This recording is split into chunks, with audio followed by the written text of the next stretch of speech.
Pues nadie te ama como yo, pues nadie te ama como yo.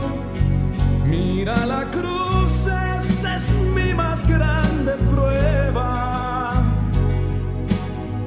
Nadie te ama como yo. Pues Bienvenidos a Creciendo Juntos en Nuestra Fe Católica, el programa que le ayudará a conocer la riqueza de su fe y a profundizar en su relación personal con Jesucristo en su iglesia. Y ahora con ustedes, el Padre Julián Cardona. Nadie te ama como yo. Muy buenos días, hermanos y hermanas, y con mucho cariño, con mucha alegría, los recibo y los acojo en el amor de Dios Todopoderoso, el Dios de la vida, el Dios que manifiesta su amor y su misericordia de mil formas para nosotros y que nos regala la vida, esta misma con la que nosotros podemos abrir nuestros ojos a un nuevo amanecer, esta vida que a veces nosotros la vivimos renegando y culpando a otros y amargándonos nosotros mismos y amargándole la vida a los demás, porque no nos damos cuenta del regalo maravilloso que es este don que Dios nos ofrece, el de vivir nuevamente. Por eso es muy importante que reflexionemos acerca de cómo empezamos nuestro día. Muchos empiezan ya lamentándose, quejándose, enojados, frustrados, desesperados, deprimidos. Muchos ni se acuerdan de Dios. Muchos lo que hacen al despertar, en primer lugar, es tomar su teléfono y mirar actualizaciones de las redes sociales, cuántos comentarios y likes. Quieren estar conectados con otras personas, pero se les olvida estar conectados con el que les da la vida, con Dios nuestro Señor. Por eso tú y yo, en esta mañana, vamos a elevar nuestro corazón, nuestro espíritu, a Dios nuestro Señor.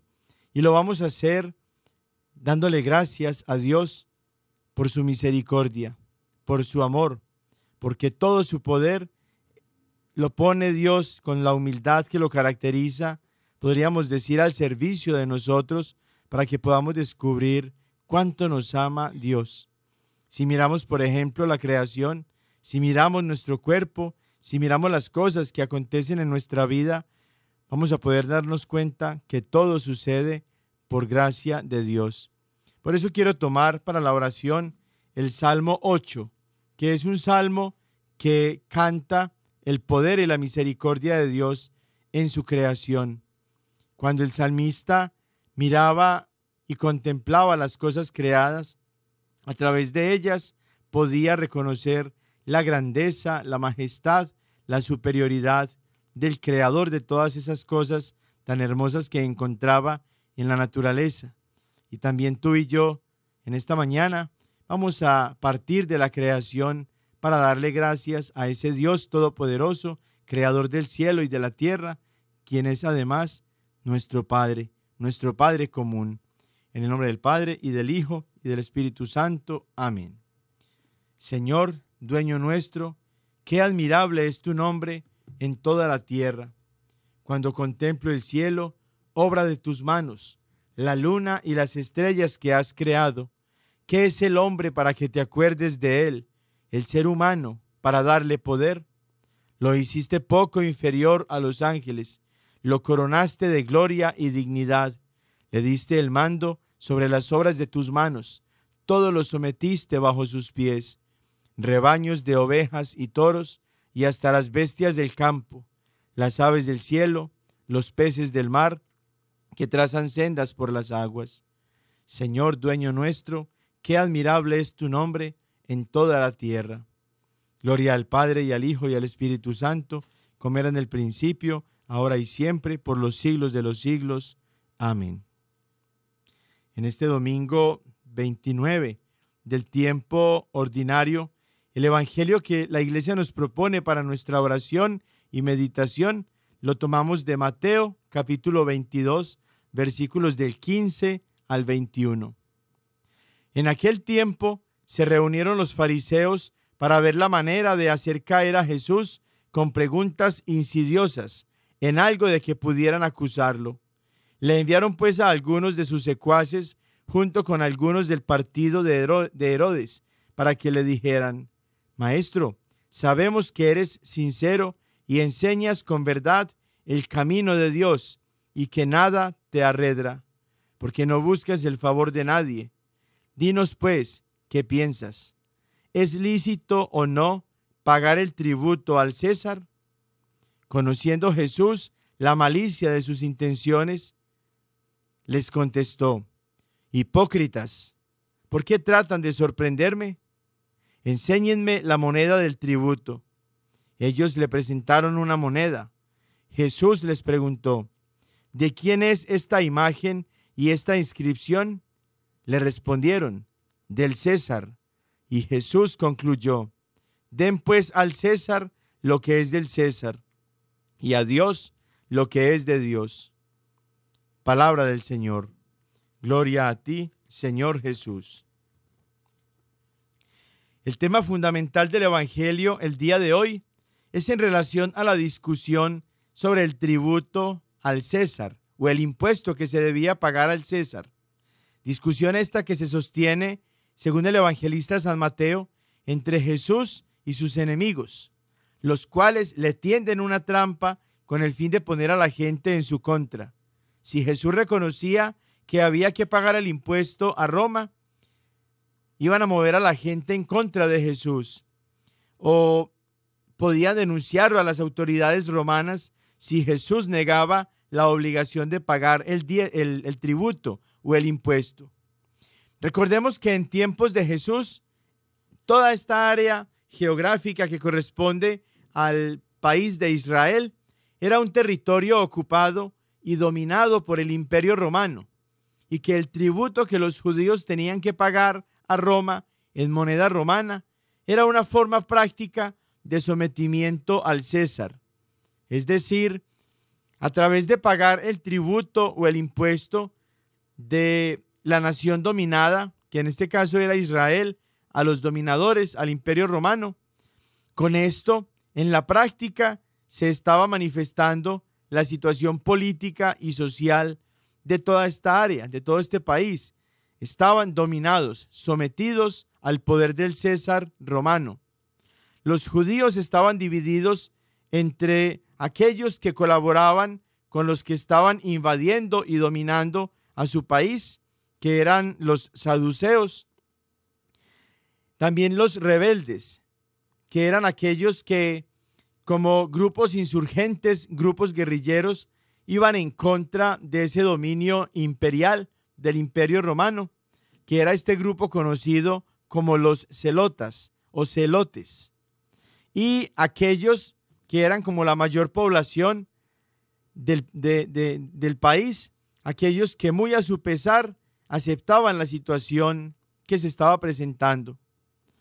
Pues al reconocer el curso legal de la moneda romana, que era el denario, que tenía acuñada la imagen del César y la inscripción del César, que en el momento estaba bajo gobierno, y cuando usaban los denarios en la vida diaria, era como de la manera práctica y así como cotidiana. Los judíos y el resto de los israelitas estaban admitiendo su dominio, su sometimiento bajo el poder del emperador, del César. Y entonces de esta manera tenían que aceptar las consecuencias económicas y sociales de la vida en la que les tocó nacer, ¿no?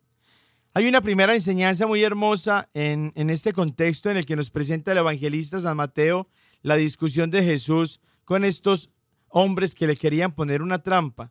Y esa primera enseñanza gira en torno a la capacidad que tiene Dios para conocer nuestros corazones. Dios conoce nuestro corazón. Dios nos creó. Dios diseñó nuestro cuerpo, nuestra mente, nuestra vida. Somos hechura de Dios. Por tanto, si alguien nos conoce plenamente, es Dios.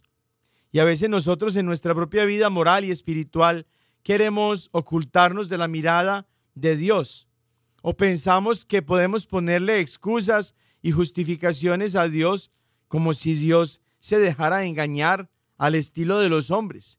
Y no, Dios conoce nuestros corazones. Dios sabe las intenciones que nosotros tenemos en nuestro corazón. Dios conoce nuestra debilidad.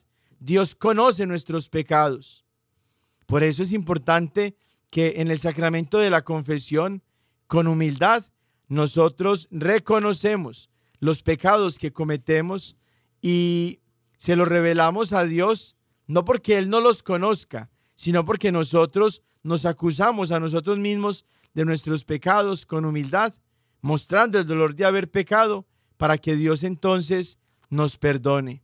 Pero es muy hermoso descubrir en este pasaje, así también como en muchos otros en los que se presenta a Jesús conociendo el corazón humano, ese atributo divino de Jesús, que como Dios, como Emmanuel, conoce los corazones.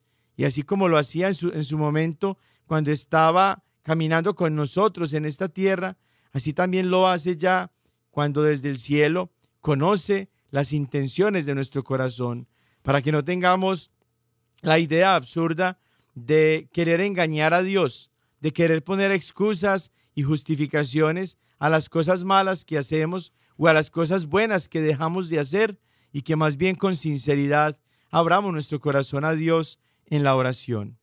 Pues en ese diálogo de Jesús con estos hombres que lo quieren engañar, que vienen con la intención de ponerle una trampa, Jesús les da una enseñanza fundamental, tanto para ellos como para nosotros que somos cristianos y que queremos vivir según el cumplimiento de la voluntad de Dios.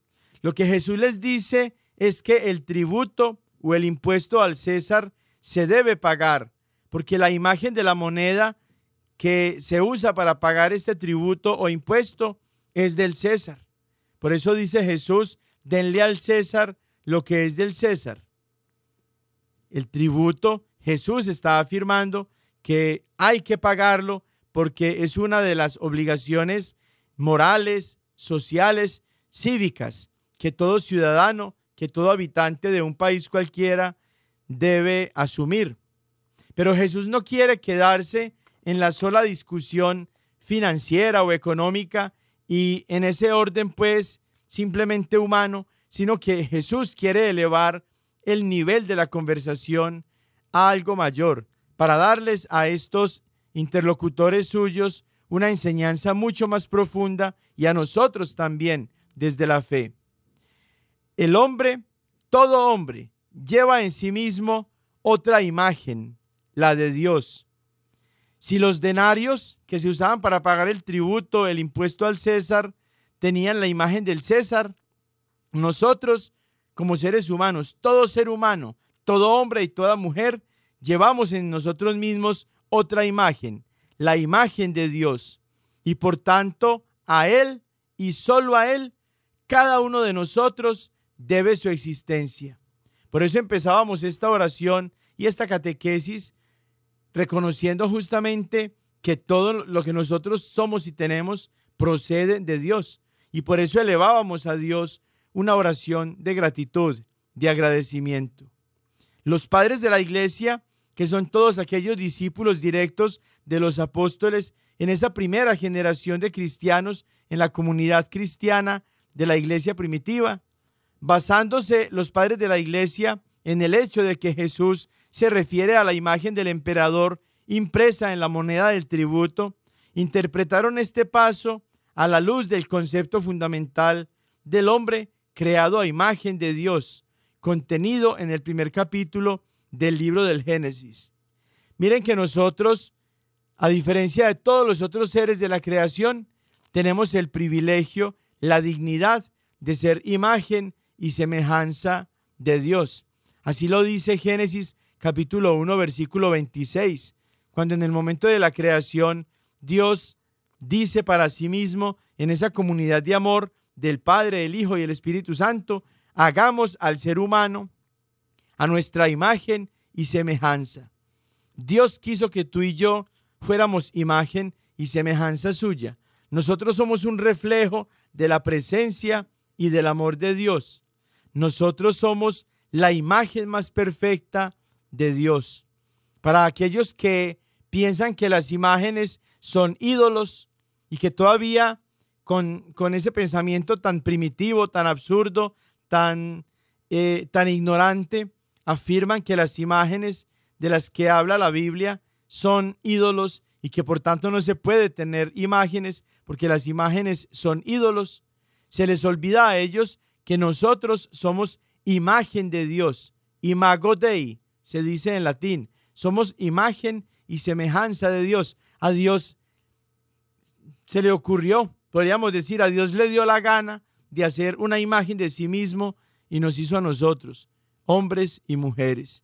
Por tanto, nuestra dignidad como imágenes de Dios que somos es grandísima. Somos imagen y semejanza de Dios. Un autor anónimo escribió estas líneas tan hermosas que las quiero compartir con ustedes. La imagen de Dios no está impresa en el oro, sino en el género humano, es decir, en el hombre y en la mujer. La moneda del César es oro. La moneda de Dios es la humanidad. Por tanto, da tu riqueza material al César, pero reserva a Dios la inocencia única de tu conciencia, donde se contempla a Dios. El César, en efecto, ha impreso su imagen en cada moneda, pero Dios ha escogido al ser humano que Él ha creado para reflejar su gloria. Este pasaje entonces termina con esta enseñanza tan hermosa que ya no tiene que ver con el dinero, sino con lo que somos tú y yo como hombres y mujeres, imagen y semejanza de Dios, para que busquemos cada día mantener y conservar intacta esa imagen de Dios dentro de nosotros. ¿Cómo mantenemos esa imagen de Dios intacta dentro de nosotros? Amando. Cuando nosotros amamos, más nos parecemos a Dios, porque Dios es amor. Entre más amamos, más nos parecemos a Dios. Entre más nosotros nos damos a los otros en el servicio desinteresado, en el amor, en el compartir lo que tenemos, en el darnos, en el donarnos a nosotros mismos, de esa manera estamos siendo cada vez más parecidos a Dios. Estamos siendo cada vez una imagen más perfecta de Dios. Que la gracia del Espíritu Santo que está dentro de nuestros corazones y que nos hizo hijos e hijas de Dios, nos permita seguir manteniendo intacta en nosotros la imagen y semejanza de Dios que somos, para que cuando nosotros nos presentemos ante el tribunal de Dios, cuando el Señor nos llame a pedir cuenta de nuestra vida, nosotros seamos reconocidos por la mirada misericordiosa de Dios. Amén. La semana pasada terminábamos en este tema acerca de la salvación, cómo somos salvados, meditando el pasaje de Efesios capítulo 2, en el que los hermanitos protestantes, de manera especial los pastores protestantes, encuentran argumentos para afirmar que no hay necesidad de las buenas obras para nuestra salvación, porque la salvación es gratuita, es decir, Dios nos la concedió gratuitamente, gratis, sin que nosotros tuviéramos que hacer nada para ganarla, y por tanto esa salvación ya no se pierde, porque si Dios nos la dio gratis, ya esa salvación se mantiene así, gratuita, y nosotros de ninguna manera, ni siquiera pecando muchísimo, como ya citáramos en otro momento a Martín Lutero, ni siquiera de esa manera vamos a perder la salvación, que es automática, solamente por creer en Cristo, por aceptarlo como Salvador en nuestro corazón, y definitiva, porque ya no se va a perder. Pero esta enseñanza, decíamos, los hermanitos protestantes la ofrecen tomando solamente el versículo 8 y quizás un pedacito del versículo 9, y por eso se confunden. Pero toda la enseñanza de Efesios capítulo 2, no solamente el versículo 8, como lo leen los hermanitos pastores protestantes, sino 8, 9 y 10, ofrece una enseñanza completamente diferente de la que los pastores protestantes suelen ofrecer. Y la semana pasada terminábamos leyendo este pasaje, que para poder continuar con este tema voy a retomar y voy a leer una vez más en el inicio de esta catequesis, en la continuación mejor de esta catequesis. Efesios 2, del 8 al 10. Pues han sido salvados por la gracia, mediante la fe. Y esto no viene de ustedes, sino que es un don de Dios. Tampoco viene de las obras, para que nadie se gloríe. En efecto, hechura suya somos, creados en Cristo Jesús, en orden a las buenas obras que de antemano dispuso Dios que practicáramos. Miren que cuando se recorta esa última parte de la enseñanza de San Pablo, pareciera que los protestantes tienen razón, porque San Pablo está diciendo que hemos sido salvados por la gracia mediante la fe. Allí es donde más ahondan los protestantes en esta enseñanza falsa y mañosa, equivocada, para decir que la salvación es gratuita y que basta solo con creer en Dios, con creer que Cristo es nuestro Salvador y ya entonces estamos salvados. Y afirman ellos a continuación, tomando de forma mal interpretada este pasaje de San Pablo en el que está diciendo que esa salvación no viene de las obras para que nadie se gloríe. Y entonces están ellos afirmando que la salvación solo es mediante la fe. Pero el problema es que esa afirmación no está en la Biblia. Ni San Pablo, ni Santiago, ni San Pedro, ni siquiera el mismo Jesucristo, por supuesto, ningún autor del Nuevo Testamento van a afirmar nunca esa aberración, esa gran mentira, que solamente somos salvados por la fe. Esa partecita solamente se la agregó Martín Lutero a esta enseñanza para afirmar torcidamente que el único requisito necesario para la salvación es creer, es la fe. Y resulta que no es así. Cuando uno lee completito este pasaje de Efesios 2, del 8 al 10, termina necesariamente al final reconociendo lo que el mismo San Pablo está diciendo acerca de la necesidad de las buenas obras. Porque el versículo 10, que se saltan siempre los pastores protestantes, porque no les conviene a ellos tener la totalidad de la enseñanza, tener la plenitud de la verdad. Esa partecita que ellos se saltan es la fundamental para entender qué clase de fe es esta que está presentando San Pablo. En orden a las buenas obras que de antemano dispuso Dios que practicáramos. Es decir, sí es necesario que practiquemos buenas obras. Está en la voluntad de Dios que nosotros por la fe lleguemos a las buenas obras. Este pasaje, leído en su contexto, cambia por completo la enseñanza que los pastores protestantes encuentran al recortarlo e interpretarlo torcidamente para su propia perdición, como ya nos lo decía San Pedro allá en su segunda carta, capítulo 3, versículo 16 en adelante.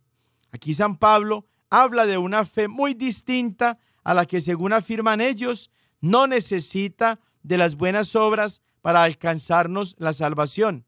San Pablo nos está mostrando que la fe verdadera sí necesita de las buenas obras. Más aún, es a través de las buenas obras que nosotros podemos darnos cuenta si nuestra fe es verdadera o no. Es decir, si tenemos una fe según la voluntad de Dios o si por el contrario estamos confundidos y acomodados a una fe que nos mantiene relajados pensando que ya no tenemos que hacer nada para salvarnos porque ya el Señor hizo todo por nosotros. Fue en primer lugar Martín Lutero y fueron después quienes lo sucedieron en el liderazgo del movimiento protestante, Calvino y Zwinglio, quienes emplearon esta doctrina de la sola fe para salvarse, para negar la enseñanza de la Iglesia Católica que tiene su fundamento en la Santa Biblia, de que la salvación es un regalo gratuito. Por supuesto que sí, Dios nos dio este regalo de forma gratuita y es inmerecido de parte de nosotros. Es decir, Dios nos lo dio no porque nosotros lo merezcamos, sino porque en su amor, en su misericordia, Dios quiso darnos la salvación. Pero además, la Santa Biblia y la Iglesia Católica afirmamos que el ser humano debe cooperar con la gracia de Dios con el fin de llevar a cabo su propia salvación. Y por eso citábamos la semana pasada a San Agustín, este santo tan importante en la Iglesia Católica, que dice: Dios que te creó sin ti, no te salvará sin ti. Tú necesitas cooperar con la gracia de Dios para que seas salvado. De lo contrario, no vas a poder ser salvado, porque Dios no te va a obligar. Dios cuenta con tu aprobación, Dios cuenta con tu cooperación, digámoslo nuevamente. Necesitas cooperar con la gracia de Dios para que te puedas salvar. Después de Martín Lutero, de Calvino y de Zwinglio, que son como los tres líderes principales de todo este movimiento apostático y herético de las sectas, todas las sectas protestantes después de ellos han adoptado esta misma forma de entender la salvación y creen y afirman entonces que no importa cuántos pecados pueda cometer una persona, mientras tenga fe en Jesús, ya no se puede condenar, porque la salvación ha sido ya alcanzada por Cristo para todos, y esa salvación automática no se puede perder, porque se alcanzó por los méritos de Cristo, y el ser humano no necesita ya hacer nada para salvarse. Es por esta razón que todos los protestantes caen en el enorme error de afirmar con absoluta certeza y seguridad de que ya están salvados o que ya son salvos. Todos ellos afirman lo mismo: somos salvos. En la gracia de Jehová somos salvos. Eso no es cierto. Eso no es cierto. Eso no lo enseña la Biblia. Concluyen ellos que Cristo prometió que el cielo es de ellos, a cambio de un acto muy simple. Todo lo que deben hacer es aceptar a Cristo como su Salvador personal y asunto acabado. Aquí es muy importante recordar una máxima del estudio de la Santa Biblia que no podemos olvidar. Un texto sin contexto es un pretexto. Tomar pedacitos de la Santa Biblia para leerlos e interpretarlos fuera del contexto en el que fueron escritos es lo que nos lleva al error, a la perdición, a la condenación eterna, porque con esto nos alejamos de la verdad que Dios nos ha dejado revelada en la Santa Biblia. Eso es exactamente lo mismo que hizo Satanás en Mateo capítulo 4, versículo 6, cuando quiso tentar a Jesús, y para hacerlo tomó la Biblia y citó solo un pedacito, con la intención de confundir a Jesús y hacerlo caer en el pecado, al alejarlo de la verdad. Eso mismo lo sigue haciendo el demonio a través de sus ministros, que son todos los pastores protestantes. Ellos usan la misma estrategia que aprendieron de su fundador y padre, que es Satanás. Toman solo pedacitos de la Biblia y los leen fuera de contexto para confundir y hacer caer en los pecados de la apostasía, de la herejía y del sectarismo a todos aquellos pobres, ignorantes y débiles en la fe que los reciben y escuchan, porque ven que vienen a ellos con la Biblia y piensan, por tanto, que todas las religiones son iguales y que ellos, por traer la Biblia, traen el mensaje de Dios y la salvación de Dios, pero no saben que en realidad esos tales son unos falsos apóstoles, unos trabajadores engañosos que se disfrazan de apóstoles de Cristo. Y nada tiene de extraño que el mismo Satanás se disfraza de ángel de luz. Por tanto, no es mucho que sus ministros se disfracen también de ministros de justicia, pero su fin será conforme a sus obras. Esta última cita que tomo como parte de esta enseñanza la encuentran ustedes en segunda carta a los Corintios, capítulo 11, versículos del 13 al 15, donde San Pablo está denunciando a aquellos que llegan como apóstoles de Cristo, es decir, como enviados de Cristo, sin que Cristo los haya enviado en realidad, y que son apóstoles, pero falsos. Llegan enviados por alguien, pero no llegan enviados por Cristo, llegan enviados por Satanás, y se disfrazan de ángel de luz, como se disfraza de ángel de luz el mismo Satanás. Por eso llegan con el disfraz de cristianos y de que ya no tienen pecado. y de que son muy buenos y de que practican el amor y llegan con palabras suaves y con un discurso mañoso que confunde a los débiles e ignorantes en la fe. Pero son falsos apóstoles, trabajan mucho, van de casa en casa, de puerta en puerta, sacan sus bocinas y están predicando en las plazas y en otros lugares. Trabajan mucho, pero son trabajadores engañosos y están disfrazados de apóstoles de Cristo. Es decir, Cristo no los envió. Apóstol significa enviado. Ellos no son enviados por Cristo.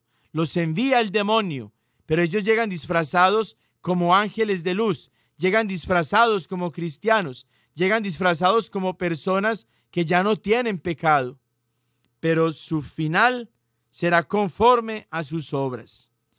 De todos los textos bíblicos que podemos citar y que contradicen claramente la doctrina que los protestantes enseñan acerca de la salvación, el que más claramente nos habla de lo insuficiente que es el creer que a través de la sola fe nos vamos a salvar, confiando de manera absurda y descarada que la salvación es gratuita porque nos ha sido ya alcanzada por Jesús en la cruz y que por tanto no necesitamos hacer nada de nuestra parte, es el texto que encontramos en la carta del apóstol Santiago, capítulo 2, versículos del 14 al 26.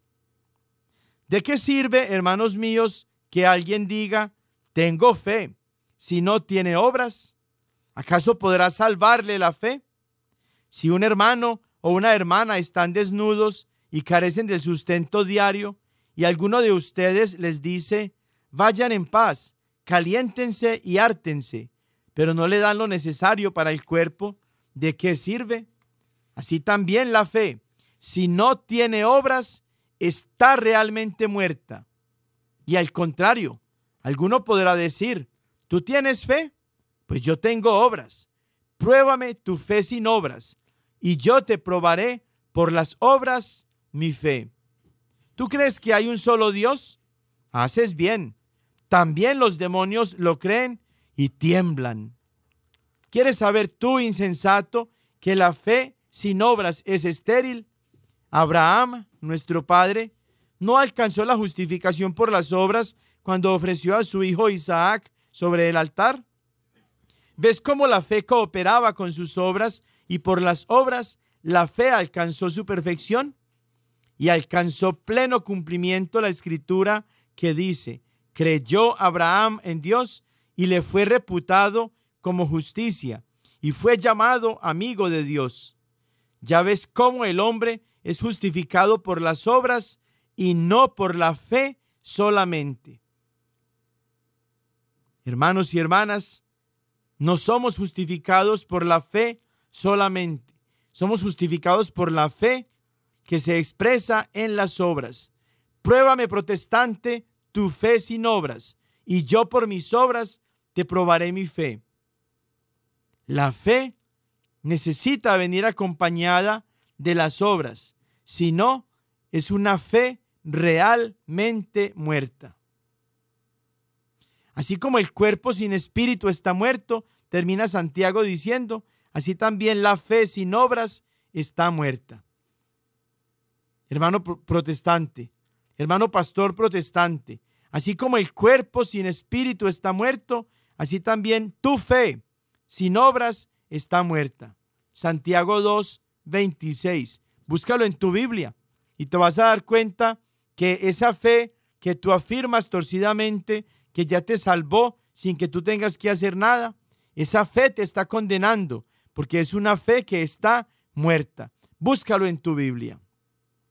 Este pasaje de la carta de Santiago es tan claro en contra de la doctrina protestante de que solo por la gracia y únicamente por la fe somos salvados, que en estos 500 años de protestantismo a ningún pastor protestante, comenzando por Martín Lutero, le ha gustado predicar sobre esta enseñanza del apóstol Santiago, que es palabra de Dios y que está en sus propias Biblias, aunque sean Biblias piratas. La Reina Valera y la edición del Nuevo Mundo son Biblias piratas, made in China. Pero aún en esas Biblias piratas, esta enseñanza de Santiago está presente. Pero este pasaje nunca lo van a enseñar estos pastores protestantes a sus pobres seguidores ciegos. Así como la fe de la que nos habla el apóstol Santiago, que es una fe que viene acompañada de obras y es una fe que verdaderamente nos salva, no porque solamente nos lleve a creer de forma absurda que ya estamos salvados por el solo hecho de creer, sino porque es una fe que nos lleva a las buenas obras. Vamos a escuchar una canción en la que se nos habla de una persona que tiene una fe exactamente como la fe de la que habla San Pablo en este pasaje de Efesios 2, del 8 al 10, y en todos los otros pasajes en los que San Pablo habla de la fe. Una fe como la que describe el apóstol Santiago en este pasaje que también acabamos de meditar, que es el pasaje de Santiago capítulo 2, versículos del 14 al 26.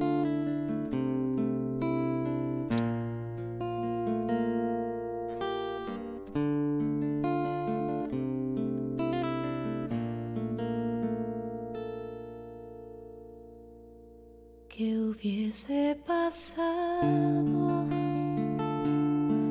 si ella hubiese dicho que no, o ignorado o dilatado el anuncio de tu ángel de amor? En cambio creyó en tu palabra y se hizo tu esclava en un acto perfecto y de fe. Y hoy quiero ser como ella y amarte aunque duelan las espinas y el camino de la cruz. Dame la fe, Señor, la fe de María, para decirte sí, oh sí, un sí sin medidas.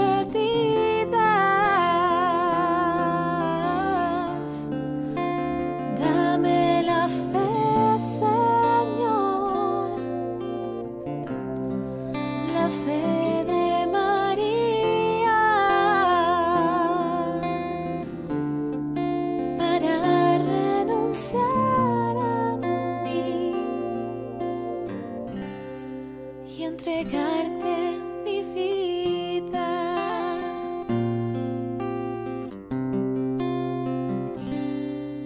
Aunque traspasaron con una espada su corazón y su alma lloró el dolor de tus heridas, a los pies del madero se quedó.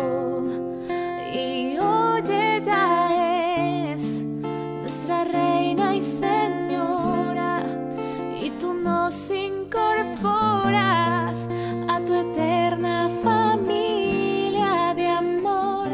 Y yo en tu amor quiero permanecer postrado a tus pies. Es lo único que un día llevaré.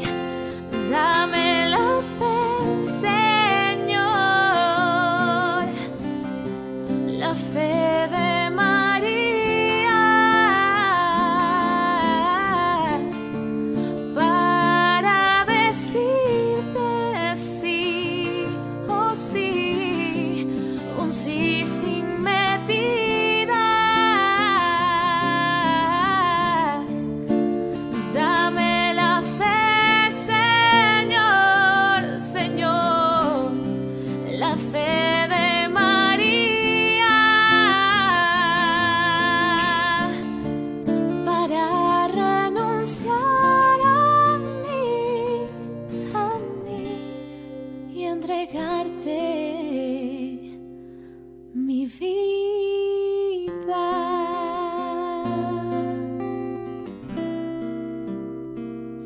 Así tú y yo, hermano y hermana, que queremos tener una fe similar a la de la Santísima Virgen María, necesitamos tener obras como ella las tuvo.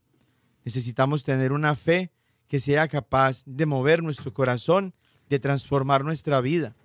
Necesitamos tener una fe como la fe de María. Ella fue la primera creyente, ella fue la primera cristiana, ella fue la primera evangelizadora, ella fue la primera mujer que abrió su vida a Dios. Ella fue la primera en dejar que la palabra de Dios la transformara. Ella fue la primera en tener una fe que salva, una fe que cumple la voluntad de Dios, una fe que se manifiesta en obras. Y por eso tú y yo, como hijitos de la Santísima Virgen María, necesitamos también amarla, respetarla, honrarla, acudir a ella para que ore por nosotros e interceda por nosotros ante su Hijo Jesús, como lo hizo en las bodas de Caná, para que de esa manera, así como sucedió en esta fiesta de Caná de Galilea, en la que los discípulos creyeron gracias al milagro que María alcanzó de su Hijo Jesús para esta pareja que estaba en necesidad, así también que tú y yo, movidos por la fe de María, podamos crecer mucho más en la fe en nuestro Señor Jesucristo.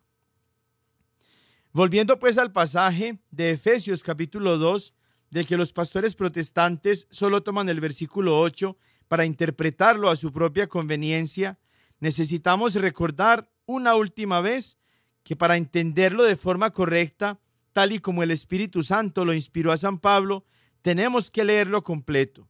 Acuérdense de esa máxima de la que ya hablábamos: un texto sin contexto es un pretexto. Recortar pedacitos de la Santa Biblia es hacer lo que el demonio hizo con Jesús en Mateo capítulo 4, versículo 6. Así no se lee la Biblia.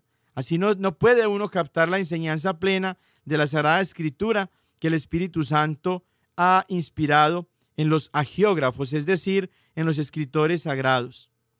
Este pasaje de Efesios capítulo 2, para entenderlo completo, necesitamos leerlo completo, desde el versículo 8 hasta el 10, para encontrar esta enseñanza fundamental para nuestra salvación.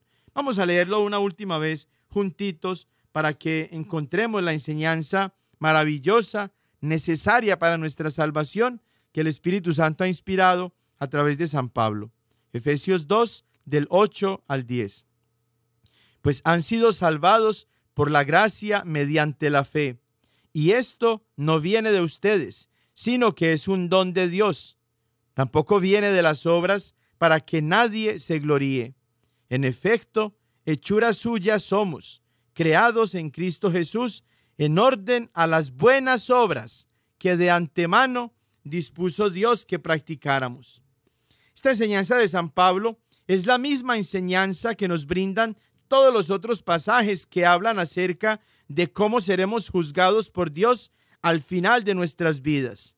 No seremos juzgados por la fe que tengamos ni por la gracia de Dios que hayamos recibido, sino que seremos juzgados por nuestras obras.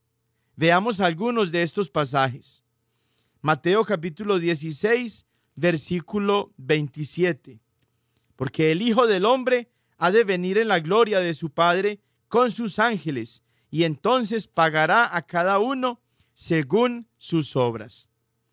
En este pasaje, Jesús está hablando acerca de ese momento definitivo para la salvación del género humano, que es el juicio universal. Y está diciendo Jesús que en la segunda venida de él mismo, del juez de vivos y muertos, Jesucristo nuestro Señor, cuando venga él de la gloria del Padre, va a pagarle a cada uno, no según la fe que tiene, no según la fe de la que piensan ellos que ya están listos para la salvación, no, según sus obras. Luego, las obras sí son importantes para la salvación. Y el mismo Jesús, allá mismo en el Evangelio de San Mateo, ya en el capítulo 25, versículos del 31 al 46, nuevamente retoma este episodio universal que va a acontecer en la parusía, es decir, en su segunda venida, cuando venga Él ya revestido de gloria como juez de vivos y muertos. Y escuchen cómo lo dice el mismo Jesús. Cuando el Hijo del Hombre venga en su gloria, acompañado de todos sus ángeles, entonces se sentará en su trono de gloria. Se va a sentar para juzgar. Serán congregadas delante de Él todas las naciones, y Él separará a los unos de los otros, como el pastor separa las ovejas de los cabritos. Pondrá las ovejas a su derecha y los cabritos a su izquierda. Entonces dirá el Rey a los de su derecha: vengan, benditos de mi Padre, reciban la herencia del reino preparado para ustedes desde la creación del mundo, porque tuve hambre y me dieron de comer, tuve sed y me dieron de beber, era forastero y me acogieron, estaba desnudo y me vistieron, enfermo y me visitaron, en la cárcel y vinieron a verme. Entonces los justos le responderán: Señor, ¿cuándo te vimos hambriento y te dimos de comer, o sediento y te dimos de beber? ¿Cuándo te vimos forastero y te acogimos, o desnudo y te vestimos? ¿Cuándo te vimos enfermo o en la cárcel y fuimos a verte? Y el Rey les dirá: en verdad les digo que cuanto hicieron a unos de estos hermanos míos más pequeños, a mí me lo hicieron. Entonces dirá también a los de su izquierda: apártense de mí, malditos, al fuego eterno preparado para el diablo y sus ángeles, porque tuve hambre y no me dieron de comer, tuve sed y no me dieron de beber, era forastero y no me acogieron, estaba desnudo y no me vistieron, enfermo y en la cárcel y no vinieron a visitarme. Entonces dirán también estos: Señor, ¿cuándo te vimos hambriento o sediento o forastero o desnudo o enfermo o en la cárcel y no te asistimos? Y Él entonces les responderá: en verdad les digo que cuanto dejaron de hacer con uno de estos más pequeños, también conmigo dejaron de hacerlo. E irán estos a un castigo eterno y los justos a una vida eterna. En este pasaje hay muchas cosas que nosotros debemos tener en cuenta a la hora de pensar en nuestra salvación. Miren que mientras los hermanitos pastores protestantes hablan de una salvación que depende solo de nuestra fe en Jesús como Salvador, porque es una fe que ya nos alcanzó la salvación por la gracia de Dios en la cruz de Cristo. El mismo Jesús, que es el que vino a darnos la salvación, está enseñando una cosa completamente diferente a esta enseñanza malvada y diabólica que enseñan los pastores protestantes. El mismo Jesús, que es el que va a juzgar a todos nosotros, a vivos y muertos, nos está enseñando que al final, en su segunda venida, Él mismo va a venir como juez de vivos y muertos. Y los hermanos pastores protestantes dicen que ya ellos no están sometidos al juicio de Dios. Por haber creído, ya ellos no están sometidos al juicio de Dios. Es decir, Dios ya no los va a juzgar, porque ninguna de sus acciones anteriores a cuando ellos conocieron a Cristo van a ser ya tenidas en cuenta.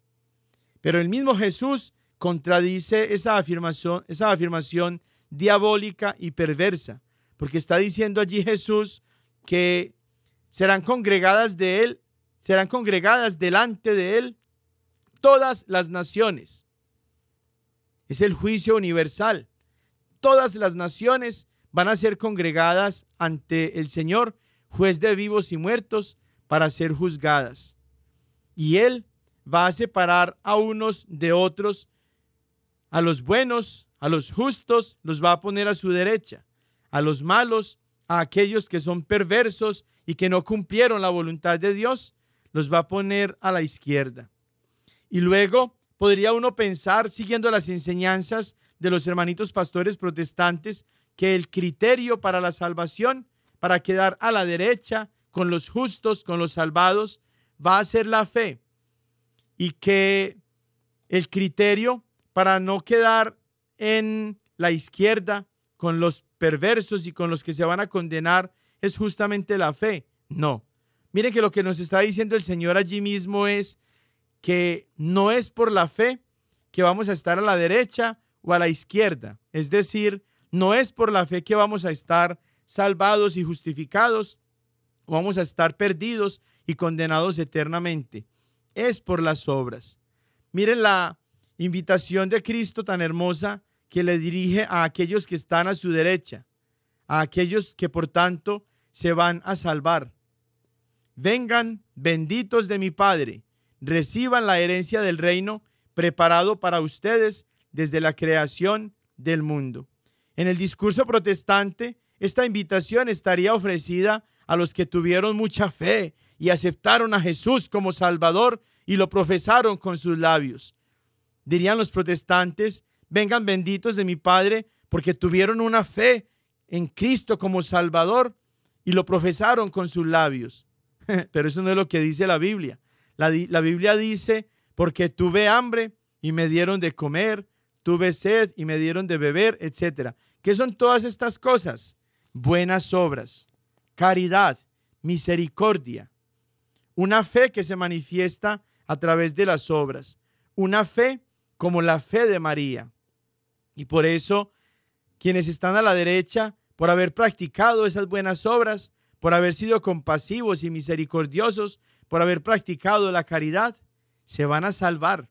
Van a entrar al reino preparado para ellos desde la creación del mundo. Y ahí queremos estar tú y yo. En ese grupo queremos estar tú y yo. Miren que Jesús aquí en el juicio universal no habla de la fe, habla de las buenas obras. Luego, las buenas obras sí son necesarias para la salvación. No que la fe no sea necesaria para la salvación, pero ojo, es que es la fe expresada en buenas obras. Si nosotros practicamos buenas obras, si nosotros somos compasivos y misericordiosos, es porque tenemos una fe según el querer y la voluntad de Dios. En las buenas obras está implícita, es decir, está expresada ya la fe que nosotros tenemos. Por eso Jesús decía que un árbol bueno no puede dar frutos malos, ni un árbol malo puede dar frutos buenos. Un árbol bueno siempre va a producir buenos frutos. El cristiano, por una fe verdadera, siempre va a dar buenos frutos, que son las buenas obras. Por eso, aquí está implícita la fe verdadera, la fe que como cristianos necesitamos tener nosotros para la salvación. En el segundo grupo, en el grupo de la izquierda, no estamos los católicos que, según los protestantes, no aceptamos a Cristo como Salvador y que somos según idólatras y todo lo demás. Aquí en este segundo grupo de la izquierda están todos aquellos que no practicaron la misericordia, que no fueron compasivos, que no tuvieron caridad, que no hicieron buenas obras. Los pastores protestantes suelen poner en este grupo de los condenados a nosotros, los católicos. Ya por católicos estamos condenados al infierno. Los católicos ya van para el infierno. Se toman ellos el lugar de Dios, el lugar del juez de vivos y muertos. Y no, solo Dios nos va a juzgar. Y en este grupo de la izquierda no estamos los católicos por no aceptar lo que ellos aceptan mentirosamente, y es que basta la fe para salvarnos. En este segundo grupo pone Jesús a los que no practicaron la caridad, a los que no fueron misericordiosos, a los que no practicaron buenas obras. Ellos son malos árboles que dieron malos frutos, no fueron capaces de dar buenos frutos, que son las buenas obras.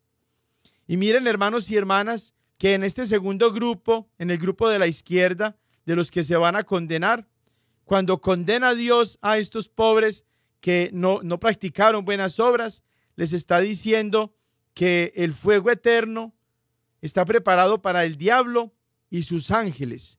Y podemos nosotros preguntarnos por qué el demonio y los ángeles caídos que lo siguieron, porque están en el infierno, si ellos también tienen fe. Recuerden lo que nos decía Santiago 2:19. Tú crees en Dios, tú crees que hay un solo Dios. El demonio también cree y tiembla. El demonio tiene fe, Satanás tiene fe, los ángeles caídos, los demonios que fueron infieles a Dios y lo rechazaron y que lo odian eternamente, tienen fe, reconocen a Cristo como Señor, saben quién es Dios, saben quién es el Hijo de Dios, pero ellos tienen ya reservado ese mar de fuego que está desde antiguo reservado para ellos, aun cuando tienen fe, pero no tienen obras. Y en esa misma condenación, tristemente, se encuentran los hermanitos protestantes, a menos que se arrepientan y vuelvan al buen camino y produzcan buenas obras, obras justas, obras de compasión, obras de piedad, obras de misericordia. Así como esta enseñanza de Jesús, también San Pablo en la segunda carta a los Corintios, en el capítulo 5, versículo 10, nos dice lo siguiente: porque es necesario que todos seamos puestos al descubierto ante el tribunal de Cristo, para que cada cual reciba conforme a lo que hizo durante su vida mortal, el bien o el mal. Miren que San Pablo está afirmando lo mismo que Jesús, que va a ser un juicio universal y que el juez va a ser Cristo nuestro Señor. Todos nosotros, todos, y todo significa todos, sin excepción, vamos a ser presentados ante el tribunal de Cristo para ser juzgados. Y cada uno va a recibir, no conforme a su fe, conforme a lo que hizo durante toda su vida mortal, es decir, mientras estuvimos en este mundo. Según las obras, vamos a recibir lo que corresponde, según el bien o el mal que hayamos hecho. Y dirán los pastores protestantes, pero es que son los pecados que nosotros tuvimos antes de conocer a Cristo, antes de estar en este changarrito en el que afirmamos que somos salvados, gloria a Jehová, aleluya. Son los pecados que cometíamos cuando éramos católicos. Dice aquí muy clarito San Pablo que para que recibamos conforme a lo que hayamos hecho durante toda nuestra vida mortal, es decir, durante todo nuestro tiempo aquí como seres humanos en esta tierra. Y no se refiere a la fe, se refiere a la salvación a través de las obras, que por supuesto, como decíamos hace un momentito, presentan ya implícitamente la fe que nos movió a esas buenas obras para ser premiados, para ser recompensados al final cuando seamos juzgados por Dios. Y terminamos con Apocalipsis capítulo 20, versículos del 12 al 13. Y vi a los muertos, grandes y pequeños, de pie delante del trono. Fueron abiertos unos libros, y luego se abrió otro libro, que es el de la vida. Y los muertos fueron juzgados según lo escrito en los libros, conforme a sus obras. Y el mar devolvió los muertos que guardaba. La muerte y el Hades devolvieron los muertos que guardaban, y cada uno fue juzgado según sus obras. Otra enseñanza, esta vez ya en los labios del apóstol San Juan, que en el libro del Apocalipsis nos habla nuevamente de un juicio universal en el que todos vamos a ser juzgados según las obras. Y miren qué dato tan interesante. Dicen los hermanos protestantes que los niños no deberían ser bautizados porque los niños no tienen pecado. ¿De qué van a juzgar a los niños? ¿De qué van a perdonar a los niños si los niños no tienen pecado? Por eso no hay que bautizar a los niños.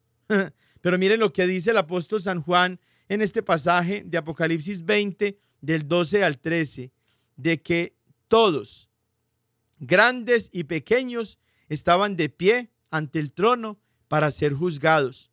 Luego los niños, si tienen pecado, no el pecado personal, por supuesto, al menos los bebés no tienen pecado personal, pero sí tienen pecado original.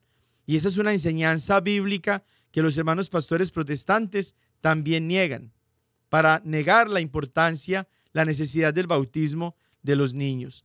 Y finalmente, hermanos y hermanas, lo que está diciendo San Juan es lo mismo que ya decía San Pablo, lo mismo que ya decía nuestro Señor Jesucristo, lo mismo que ya decía el apóstol Santiago, que vamos a ser juzgados según las obras.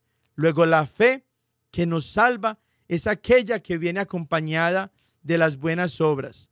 Si tú, hermano protestante que me escuchas, estás convencido, porque así te lo dijo el pastor, que tú ya estás salvado por creer en Cristo y que ya no tienes que hacer nada para salvarte, estás equivocado. Te estás condenando, hermano. Te está condenando tu ignorancia. Te está condenando tu mediocridad y tu maña. Te está condenando el demonio que a través de ese falso pastor, que es el pastorcito mentiroso de turno en el changarrito al que te fuiste a meter, te llenó la cabeza de gusanos y te está afirmando que esa fe sin obras te va a salvar. Pero todas estas enseñanzas bíblicas nos muestran que una fe sin obras está muerta. Que la bendición de Dios Todopoderoso, Padre, Hijo y Espíritu Santo, descienda sobre ustedes y los acompañe siempre. Feliz semana. Ven con nosotros al caminar, Santa María, ven.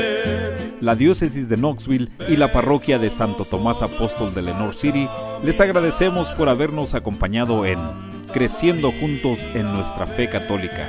Y los invitamos a que nos escuchen la próxima semana por esta misma estación y a la misma hora, para profundizar en lo que significa ser un católico conocedor de su fe. Hasta pronto y que Dios los bendiga.